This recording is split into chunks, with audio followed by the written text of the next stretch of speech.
Ele te prova, mas ele não te abandona. Não é aquela prova de carrasco, assim, não. Ele prova e entra com providência. O último texto clássico, Filipenses 4,19.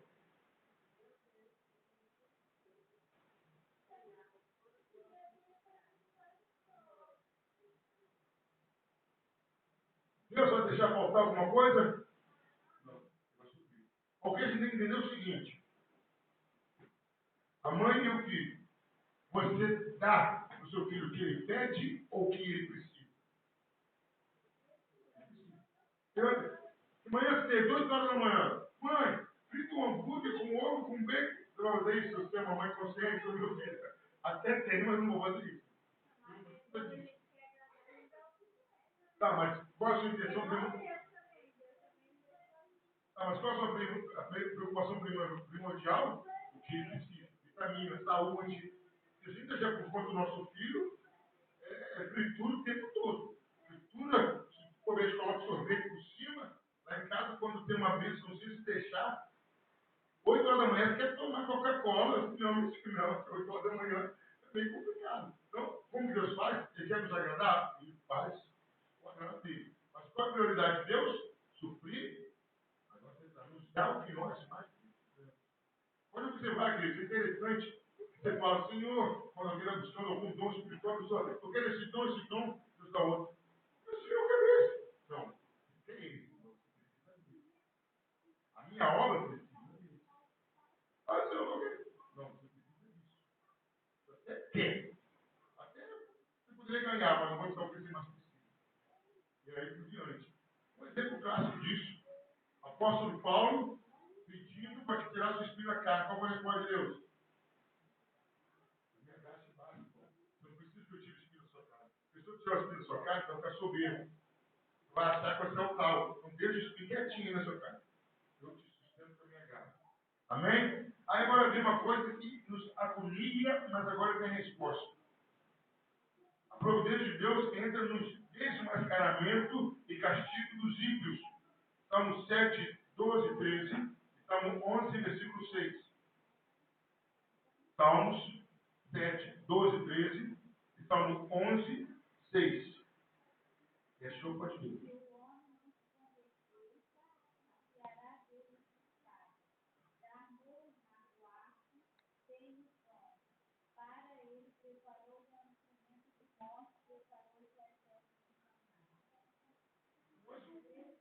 Eu creio também. Somos o fulano. É tão errado. Fulano roubo, fulano é adúltero, fulano, mas não acontece nada com ele. Quem está falando aqui? Está tudo preparado. Deus já está tudo preparado. A espada apontada, o arco armado. Mas na hora certa as pessoas aqui. Olha, não está demorando não, não está demorando não. Calma. Ninguém passa impune o olhar de Deus da justiça de Deus. É que Deus faz no tempo. Não é exato. Queridos, o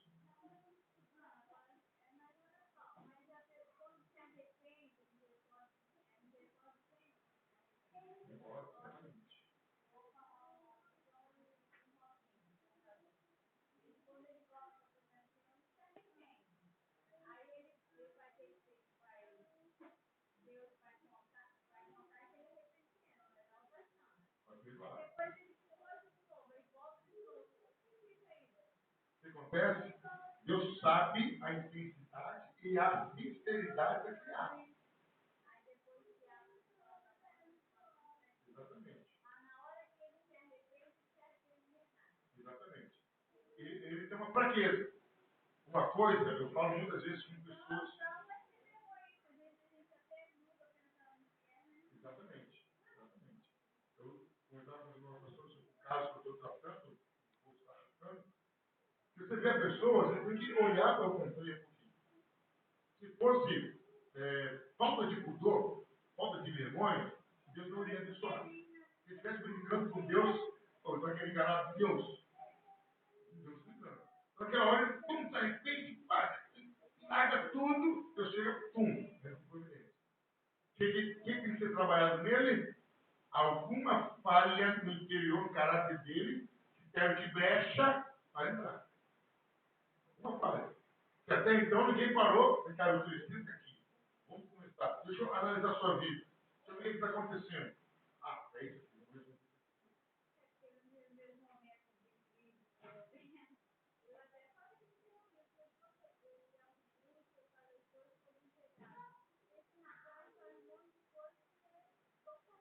Mas às vezes, não estou falando o que é.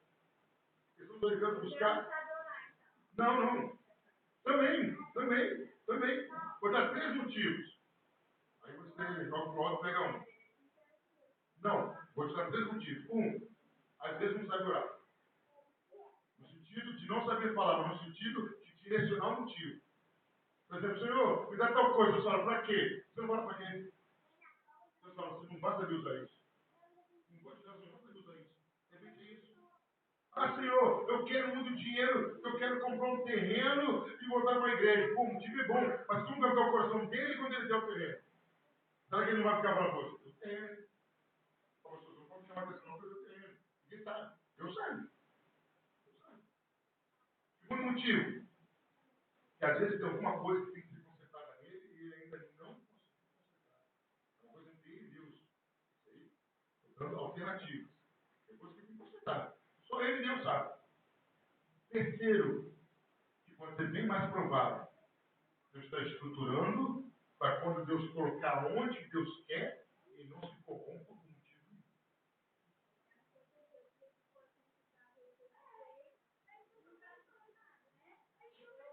Não vale. O que acontece? Essa pessoa que vai e vem,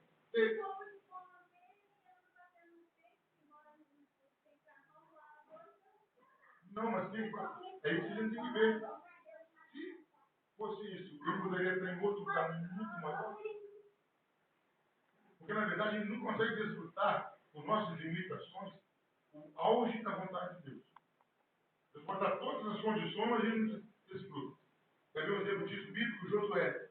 O que Deus fala para Josué no final da vida dele? Josué, ficou muita terra para ser conquistada. Se Deus cobrou dele, é sinal que ele tinha condições de fazer.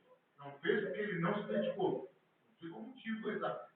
Então, de repente, aí vamos supor, não sei qual era o seu sonho, o seu universo.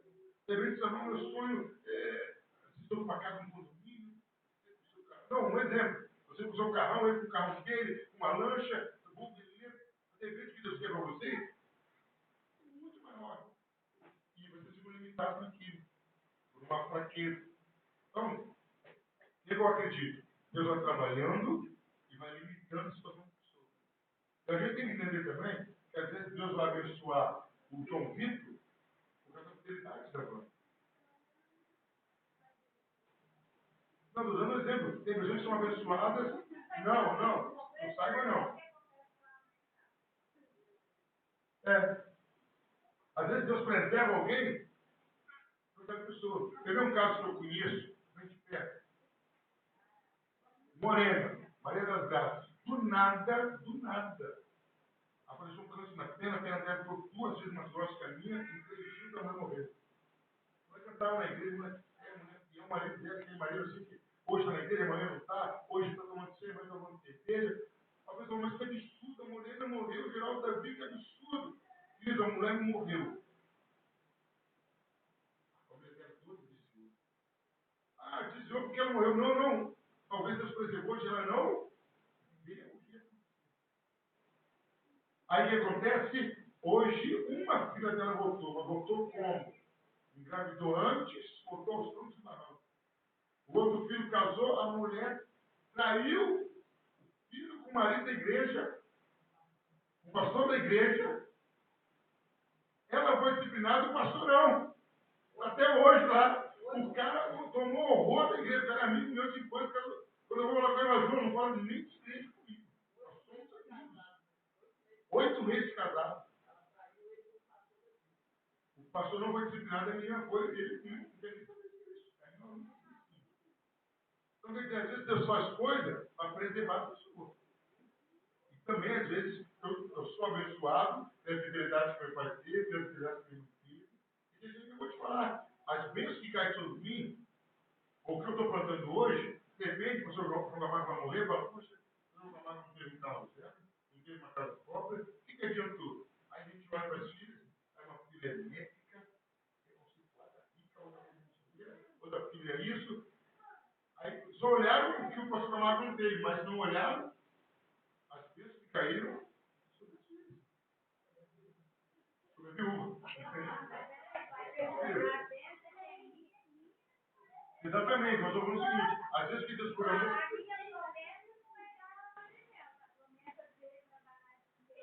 Exatamente. Mas o que eu quero mostrar é o quê? Às vezes Deus determinou na sua vida você ser salva de ser aquele tipo de dificuldade. Você não teve nenhuma bênção sobrenatural, mas em nada você parou de seguir a Deus. Você teve de referência de uma geração. Pô, mas eu não ficou rica. Mas ninguém pode falar isso da sua vida. Teve de referência. Aos olhos humanos, poxa vida, mas o que aconteceu com os seus filhos? Seus filhos? Uma grande bênção. Foi na sua fidelidade. Aí você tem que entender. Qual é o plano de Deus? É levar ele para o céu.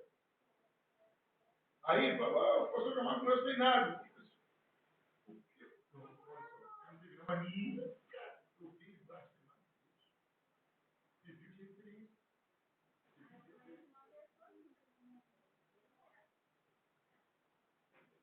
Aí, vamos supor, ele morreu desse jeito. Não. Aí fala, ele foi rico, mas não é isso que você lembra dele. Vai lembrar o quê? Exatamente. Exatamente.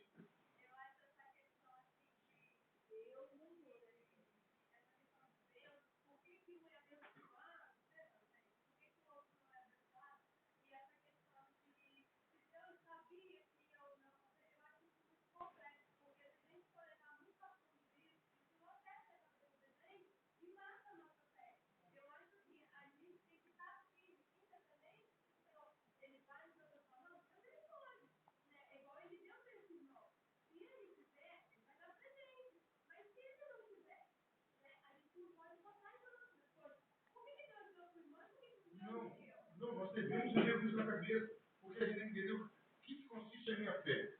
Que Deus sempre vai fazer o melhor para mim. Ainda que aquilo que eu queira vai gerar um conforto, aparentemente vai gerar, mas Deus sabe que isso não é melhor para você. Pastor, não é bom eu ter um carro zero, para Deus sabe que não é bom. Não, eu confio em Deus, que Ele vai fazer o melhor para mim. Então, a minha fé está nisso. Mesmo que não haja uma prosperidade material, mesmo eu sei que é o melhor.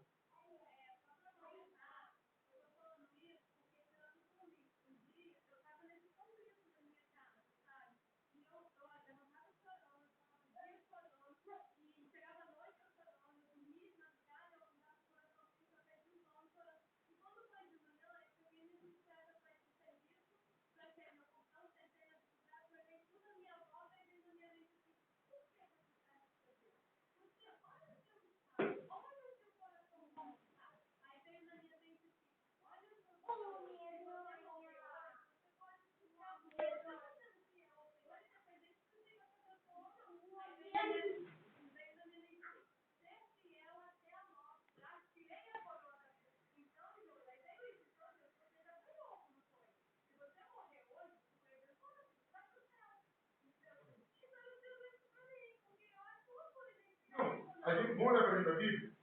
Qual foi considerado um dos maiores apóstolos da Bíblia? Paulo. Não. Paulo. Paulo. É. Como que terminou o dia dele?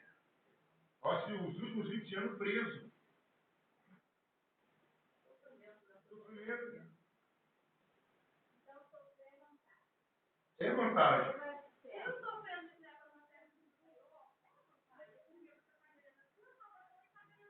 Porque o que acontece? A gente se desvia do foco. Qual tem que ser o foco do cristão?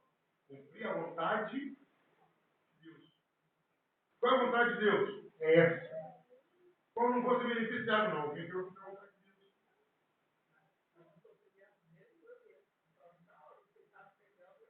Exatamente.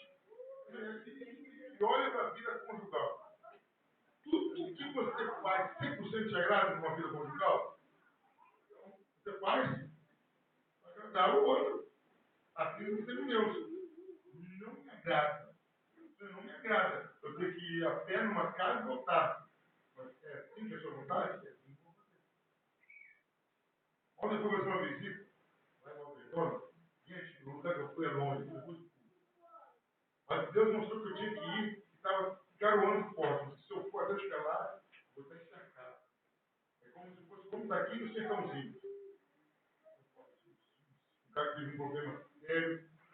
Eu disse, Jesus, eu entrei para trancar a porta, eu disse, Jesus, eu tenho que ir para a chuva, mas até um pouco brincando, falei orando, assim, Senhor, em nome de Jesus, para a chuva.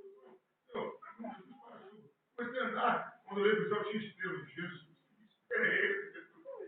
Fui na casa da pessoa a pé, andei. Cheguei lá. Aí a primeira coisa, quando a pessoa foi, eu falei assim, Senhor, cadê o carro? Senhor, vem a pé para falar comigo. Se eu fosse de carro, de repente a pessoa nem ia achar tão importante. Não, acabei de carro. O fato de ir a pé, aquela hora da noite, ficava assim, cara, eu nunca vi a pé. Marcou o carro, assim, nossa, uma pessoa normal, um bebê, não, o cara não vê por causa do meu destino, não vê bem. Eu só veio por causa da minha alma. Então, depois que Deus permite você passar, para servir de exemplo, tem gente que torce pela sua vitória e que fala, não, a pessoa tem que vencer como que ela é. Aí não venceu, mas aquela pessoa se viu. Apóstolo João, como terminou a vida dele? Exilado numa ilha. E graças que tem isso. Passou por privilégio dele, o cara viu o Apocalipse. Deus do céu, não tem privilégio. Aí, fica a questão aí de terminar. Você quer grandes privilégios espirituais ou quer grandes bênçãos materiais? Quando a gente é privado de bênçãos materiais, o que Deus faz? Nos dá grandes bênçãos espirituais. Paulo não teve nenhum conforto. Mas o que a Bíblia fala dele? Ficou arrebatado até terceiro céu. Então, ninguém como ele. Paulo aprendeu a Santa Ceia de quem? O próprio Senhor Jesus. Isso já aparece para Paulo. Paulo não estava João, exilado. Assim que é a vida dele, os últimos dias dele, foi o único apóstolo que não foi martirizado. Ninguém matou João. João morreu de velhice. Morreu com 100 anos. E viu. Esse Apocalipse que o pessoal tem medo, ele viu. João viu tudo. Então, queridos, a gente está vendo para a gente terminar o quê? Que a ausência de grandes privilégios materiais nos dá grandes privilégios espirituais. Aí, ele fala assim, eu não tenho aquele carrão, falou, mas alguma coisa que Deus vai me dar, que aquele cara que tem um carrão não tem. Ele vai me dar, ele vai me dar. Então, queridos, nós vamos terminar aqui sobre providência. Semana que vem nós vamos estar falando, com a graça de Deus, sobre preservação. Nós vamos pegar textos e base bíblica. Amém? Alguma dúvida? Pergunta? Amém. Vamos terminar com fazer uma oração aqui, queridos. Vamos colocar de pé.